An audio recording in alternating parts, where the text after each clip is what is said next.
दोस्तों, एक बार भगवान विष्णु और माता लक्ष्मी क्षीर सागर में शेषनाग की शैया पर विश्राम कर रहे थे। तभी विनता पुत्र गरुड़ उस स्थान पर आ जाते हैं और भगवान विष्णु तथा माता लक्ष्मी से पूछने लगते हैं, हे प्रभु, मैं पृथ्वीलोक का भ्रमण करके आया हूं। मैंने देखा कि पृथ्वीलोक पर अनेक मनुष्य नित्य स्नान करते हैं, किंतु फिर भी दुखी ही रहते हैं। उनके दुखी रहने का क्या कारण है? हे प्रभु, आप मुझे बताइए कि स्नान करने की सर्वोत्तम विधि क्या है? स्नान कब और कैसे करना चाहिए? स्नान करते समय कौन से मंत्रों का उच्चारण करना चाहिए? मेरे मन में इन सभी प्रश्नों को जानने की इच्छा निर्माण हो रही है। गरुड़ जी मां लक्ष्मी से भी पूछते हैं, हे माता, मैंने यह भी देखा है कि अनेक महिलाएं नित्य स्नान करके आपकी पूजा आराधना करती है, किंतु फिर भी उनके घर में आपका वास नहीं होता है। इसका क्या कारण है? गरुड़ जी द्वारा इस प्रकार से प्रश्न पूछने पर भगवान विष्णु कहते हैं, हे पक्षीराज, तुमने उचित ही प्रश्न किया है। स्नान करना अत्यंत आवश्यक होता है। स्नान से ही शरीर शुद्ध होता है। स्नान करने से ही शरीर पवित्र होता है और मनुष्य पूजा पाठ आदि कर्म करने के पात्र बनता है। इसीलिए मनुष्य को नित्य स्नान करना चाहिए। तुम्हारे सभी प्रश्नों के उत्तर देने से पूर्व मैं तुम्हें एक अत्यंत पवित्र कथा सुनाता हूं। उसे तुम ध्यान से सुनो। इस कथा में तुम्हें तुम्हारे सभी प्रश्नों के उत्तर प्राप्त हो जाएंगे। इतना कहकर भगवान विष्णु ने गरुड़ जी को स्नान का महत्व बताते हुए एक कथा सुनाई है, जिसे सभी मनुष्यों को ध्यान से सुनना चाहिए। इस कथा का श्रवण करने मात्र से ही सैकड़ों तीर्थों में स्नान करने का पुण्य मनुष्य को प्राप्त होता है। इसीलिए आप सभी इस कथा को पूरा जरूर सुने। आधा अधूरा ज्ञान अनर्थ का कारण होता है। तो चलिए शुरू करते हैं। भगवान विष्णु कहते हैं, हे पक्षीराज, प्राचीन काल की बात है। मध्य देश में एक अत्यंत सुंदर नगर था, जहां पर एक धनवान सेठ रहता था, जिसकी 3 पुत्रियां थीं। सेठ ने अपनी पुत्रियों को कभी किसी चीज की कमी होने नहीं दी। उसने उन्हें बड़े लाड़ प्यार से पाला था। उसकी पुत्रियां बहुत ही सुंदर और चंचल स्वभाव की थी। एक पिता का जो जो कर्तव्य होता है, वह सभी उस सेठ ने पूर्ण किया। अपनी पुत्रियों को उसने सब कुछ दिया, लेकिन उसने केवल एक गलती की। उसने अपनी पुत्रियों को शास्त्र ज्ञान नहीं दिया। जीवन में सब कुछ पाकर भी उसकी पुत्रियों का जीवन अधूरा था। ज्ञान के बिना कोई भी मनुष्य पूर्ण नहीं होता है। पैसा, संपत्ति, सौंदर्य होकर भी उसकी पुत्रियों के पास वो नहीं था जो प्रत्येक स्त्री के पास होना चाहिए। फिर जब उसकी तीनों पुत्रियां जवान हुई, तो उस सेठ ने उसकी तीनों पुत्रियों का विवाह एक अच्छे कुल में कर दिया। तीनों के पति बड़े बड़े व्यापारी थे और सभी राजमहलों में रहने के लिए चली गई। जैसे ही तीनों रहने के लिए अपने घर चली गई, वहां पर उनका भव्य दिव्य स्वागत किया गया। विवाह के बाद की सभी रस्में की गई। उन तीनों के ससुराल वालों ने उन्हें बहुत मान सम्मान दिया और सभी के साथ प्रेम से व्यवहार किया। वे तीनों अपने ससुराल में बड़े ही मौज से रहने लगीं। तीनों सुबह देर से जागती थीं, देर से स्नान करती थीं, बिना स्नान किए ही भोजन किया करती थी और कभी कभी ही पूजा पाठ किया करती थी। उनकी सास ने उन्हें कई बार टोका, लेकिन किसी ने अपनी सास की बात नहीं मानी और अपनी ही मनमानी करने लगी।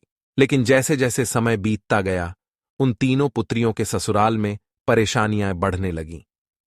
तीनों के पतियों को व्यापार में आर्थिक नुकसान होने लगा और धीरे धीरे उनका सारा व्यापार डूबने लगा।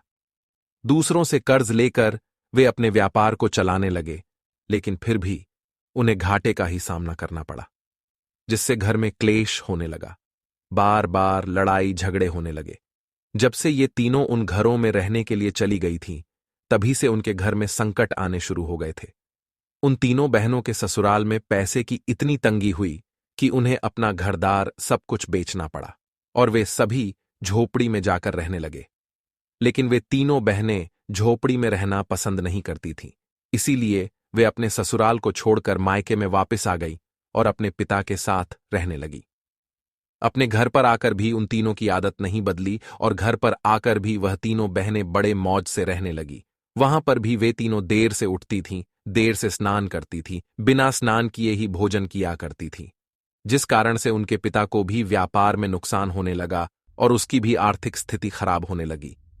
फिर एक दिन उनके द्वार पर भगवान विष्णु एक साधु का रूप धारण करके आ गए। सेठ ने उस साधु का प्रेम से स्वागत किया और उनके पैर धोकर उन्हें प्रणाम किया। फिर सेठ ने उस महान साधु को अपना दुख बताया और उस पर निवारण करने के लिए उपाय पूछा। सेठ ने अपनी पुत्रियों को भी बुलाया और साधु को उनके बारे में भी सारी हकीकत बता दी। जैसे ही उस साधु ने सेठ की तीनों पुत्रियों की तरफ देखा तो उन्हें सारी हकीकत पता चली। उन तीनों बहनों के चारों ओर नकारात्मक शक्ति का घेरा बना हुआ था जो उनके साथ ही चल रहा था। वे जहां पर भी जाती वह नकारात्मक ऊर्जा उनका पीछा नहीं छोड़ रही थी। उस सिद्ध साधु ने उस सेठ से कहा, तुम्हारी तीनों बेटियों की आदतों के कारण उनके चारों ओर नकारात्मक ऊर्जा का घेरा बना हुआ है। इसी कारण से ये जहां पर भी जा रही है वहां पर केवल दुख और संकट आ रहे हैं। तुम्हारी तीनों पुत्रियां अत्यंत आलसी हैं। ये देर से जागती है, देर से स्नान करती है, बिना स्नान किए ही भोजन करती है और यही वजह है कि उनके जीवन में ये संकट आ रहे हैं। फिर उस साधु ने उस सेठ को और उनकी पुत्रियों को अत्यंत महत्वपूर्ण ज्ञान दिया और उसका नित्य पालन करने के लिए कहा। भगवान विष्णु कहते हैं, हे वत्स, स्नान के 4 प्रकार होते हैं: ब्रह्म स्नान, देव स्नान, आर्षि स्नान, मानव स्नान और दानव स्नान। इन्हें समय के अनुसार वर्गीकृत किया गया है। शास्त्रों में ब्रह्म मुहूर्त में किए जाने वाले स्नान को सर्वश्रेष्ठ माना गया है।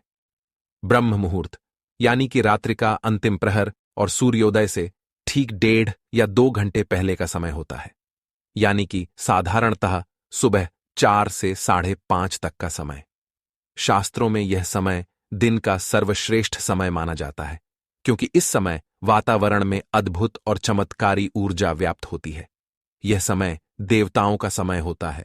इस तरह देवताओं का स्मरण करते हुए ब्रह्म मुहूर्त में किए जाने वाले ब्रह्म स्नान को सर्वश्रेष्ठ स्नान कहा गया है।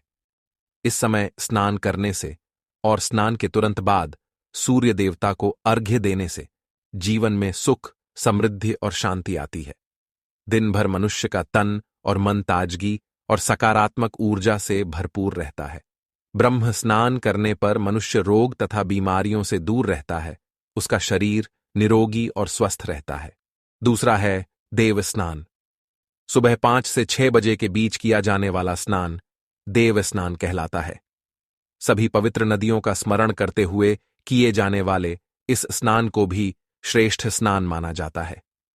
इस समय स्नान करने से मनुष्य के शरीर में सकारात्मक ऊर्जा का संचार होता है और सभी प्रकार की नकारात्मकता और बुराई शरीर से बाहर निकल जाती है। इस तरह देव स्नान के समय स्नान करने से तन के साथ साथ मन भी शुद्ध और पवित्र हो जाता है। इस समय पर स्नान करने से धन संपत्ति में वृद्धि होती है। मनुष्य को सभी भौतिक सुख प्राप्त होते हैं। सुबह सुबह जब आकाश में तारे नजर आते हैं उस समय के गए स्नान को ऋषि स्नान कहते हैं। यह भी श्रेष्ठ स्नान होता है। इस समय स्नान करने से मानसिक शांति मिलती है। तीसरा है मानव स्नान। सुबह 6 से 8 बजे के बीच में किया जाने वाला स्नान मानव स्नान कहा गया है। यह स्नान सूर्योदय के समय या सूर्योदय के ठीक बाद में किया जाता है। इस समय स्नान करना भी अच्छा माना गया है। शरीर में दिन भर ताजगी, स्फूर्ति और सकारात्मक ऊर्जा व्याप्त रहती है जो हमें किसी भी कार्य को करने के लिए उत्साहित करती है। किंतु मनुष्य को कभी सूर्योदय के 2 घंटे बाद स्नान नहीं करना चाहिए, अर्थात सुबह 8 बजे के बाद स्नान करना अनुचित होता है। इस समय वातावरण में व्याप्त दैवी शक्ति बहुत कम हो जाती है, इसलिए मनुष्य में उत्साह और ऊर्जा की भी कमी दिखाई देती है, जिससे वह दिन भर आलस का अनुभव करता है। पूरे दिन शरीर में सुस्ती सी रहती है और किसी भी काम में मन नहीं लगता है। सुबह 8 बजे के बाद स्नान करने से व्यक्ति के जीवन में दुर्भाग्य आता है। उसके शरीर में नकारात्मक ऊर्जा का वास होने लगता है। ऐसा मनुष्य जिस स्थान पर भी जाता है उसके साथ दुर्भाग्य चला आता है। तुम्हारी ये तीनों पुत्रियां सुबह देर से स्नान करती थीं, जिस कारण से उनके ससुराल की सारी संपत्ति नष्ट हो गई और अब तुम्हारी भी धन संपत्ति नष्ट हो रही है।